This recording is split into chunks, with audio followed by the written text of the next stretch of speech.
বেশ কিছুদিন ধরে মায়ের একটা চিকেনের রেসিপি খেতে খুব ইচ্ছে করছিল, তাই আজ বাজার থেকে চিকেন নিয়ে এলাম। আমার ধনেপাতার ফ্লেভারটা খুব ভালো লাগে বলে মা ধনেপাতা দিয়ে চিকেন বানিয়ে দিত। এই রেসিপিটা আমি অনলাইনে খুঁজে পাইনি, তাই মায়ের থেকে শুনে আর কিছুটা নিজের মতো করে আজকে বানাচ্ছি। রেসিপিটা ভীষণই সহজ।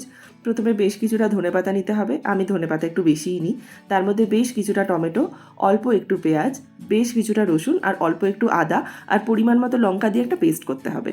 তারপর চিকেনটাকে নিয়ে তার মধ্যে নুন, বেশ কিছুটা ধনে গুঁড়ো, অল্প একটু জিরে গুঁড়ো আর অল্প একটু হলুদ দিয়ে আর দই দিয়ে আর ওই গ্রিন পেস্টের কিছুটা দিয়ে এটাকে ম্যারিনেট করতে হবে। গ্রিন পেস্ট পুরোটা কিন্তু দেবো না, কিছুটা আমরা গ্রেভির জন্য রেখে দেবো। এবার একটা কড়াইতে একটু সাদা তেল নিয়ে চিকেনগুলো ভেজে নিতে হবে। এই মুহূর্তে আমি শুধু চিকেনগুলোই দিচ্ছি, গ্রেভিটা কিন্তু দিচ্ছি না। এই সময় গ্যাসের ফ্লেমটা খুব লো রাখলে কিন্তু হবে না, আর চেষ্টা করতে হবে একটু ঢেকে ঢেকে রান্না করার, তাহলে আমরা বুঝতে পারবো কতটা জল ছাড়ছে।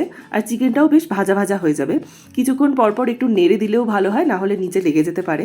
ছোটোবেলায় স্কুল থেকে ফিরে এসে আমি যখনই দেখতাম এই রান্নাটা হয়েছে আমি খুব খুশি হয়ে যেতাম, এটা আমার এত ভালো লাগতো।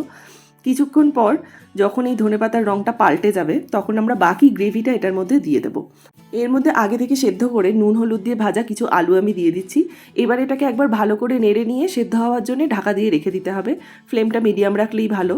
এবার ধনেপাতার রঙটা পাল্টে গেলে আর চিকেনটা সেদ্ধ হয়ে গেলে প্রয়োজন মতো নুন মিষ্টি দিয়ে এটা কমপ্লিট করলেই হয়ে যাবে, আর কোনো মশলা লাগবে না। আজকে আমি এটা খেয়েছিলাম জোহা রাইসের ফ্রাইড রাইসের সাথে। জোহা রাইসটা শুধুমাত্র আসাম মেঘালয়েই পাওয়া যায়। যদি কেউ ধনেপাতা খেতে ভালোবাসো এই রেসিপিটা অবশ্যই ট্রাই করো। পুরো রেসিপিটা ডেসক্রিপশনে লেখা আছে।